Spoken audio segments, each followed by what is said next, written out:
सातत्य सफलता की गारंटी देता है और सैकड़ों बाधाएं आने के बाद भी हमारा यह सफर, हमारी कोशिशें जारी है और यही असली ताकत है एमसीएल परिवार की। तो चलिए दोस्तों आगे बढ़ते हैं और आमंत्रित करते हैं हमारे अगले speaker, executive director of MCL, miss Prachi Dhole. Thank you Mangesh sir. नमस्कार। एमसीएल परिवार में एक बार फिर से मैं आप सबका स्वागत करती हूँ और चलिए बढ़ते हैं आज के वेबिनार सेशन की ओर। जैसे हम देखते हैं कि राजस्थान में बहुत सारी अच्छी और सुंदर चीजें हैं, उसमें से एक इम्पोर्टेंट है वो है अरवली पर्वत रेंजेस। और यही अरवली पर्वत रेंजेस बहुत सारे जो खदानकार है उनको इन्वाइट करते हैं बिकॉज यहाँ पे बहुत सारी खनिज संपत्ति है। लेकिन क्या एक अकेला इंसान इस पूरे पहाड़ों के साथ में खड़ा रह सकता है? तो वो सच है। आज की जो कहानी है वो ऐसी ही एक इंसान की है जो कि राजस्थान में जवई गांव में रहते हैं और जिनका नाम है संग्राम सिंह। तो ये जो संग्राम सिंह है एक साधारण व्यक्ति है जो कि 6,000 जो इनकी तनख्वाह है और ये पाने के लिए 10 किलोमीटर साइकिल से जाते हैं और रिटर्न आते हैं।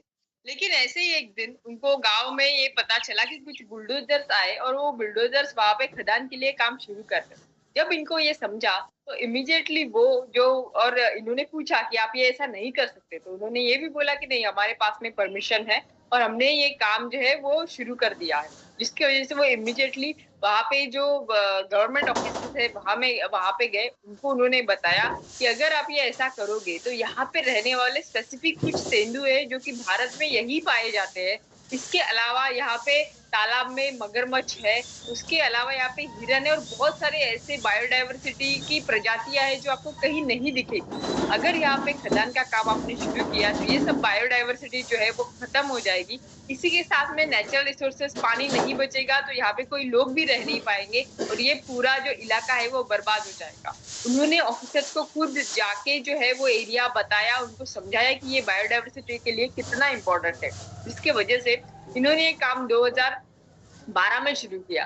2015 में ये जो एरिया है वो स्पेसिफिक रिजर्व जोन तेंदुओं के लिए बनाया गया, जिसकी वजह से एक नहीं 144 ऐसी फाइल्स थी जो कि इन गांवों में खदाने के लिए पास हुई थी, वो सभी फाइलें इन्होंने बंद करवा दी।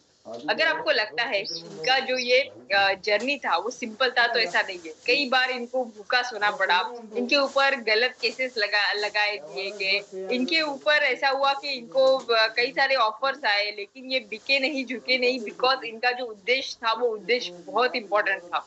हमारी लाइफ में उद्देश्य बहुत इंपॉर्टेंट होता है और वही हमें ताकत देता है कोई भी काम करने की। एमसीएल का उद्देश्य डे 1 से एक ऐसी यंत्रणा तैयार करना है जो कि ऊर्जा, पर्यावरण और लोगों के सशक्तिकरण के लिए काम करे। और इस उद्देश्य के लिए एमसीएल को काम करने के लिए जो ताकत है, जो प्रेरणा है, वो मिलती है एमसीएल के लोगों से। तो चलिए अभी बुलाते हैं यही एमसीएल के उद्देश्य की स्थापन करता है और हमारे एमसीएल के MD and CEO doctor Shyam Goyal. Thank you.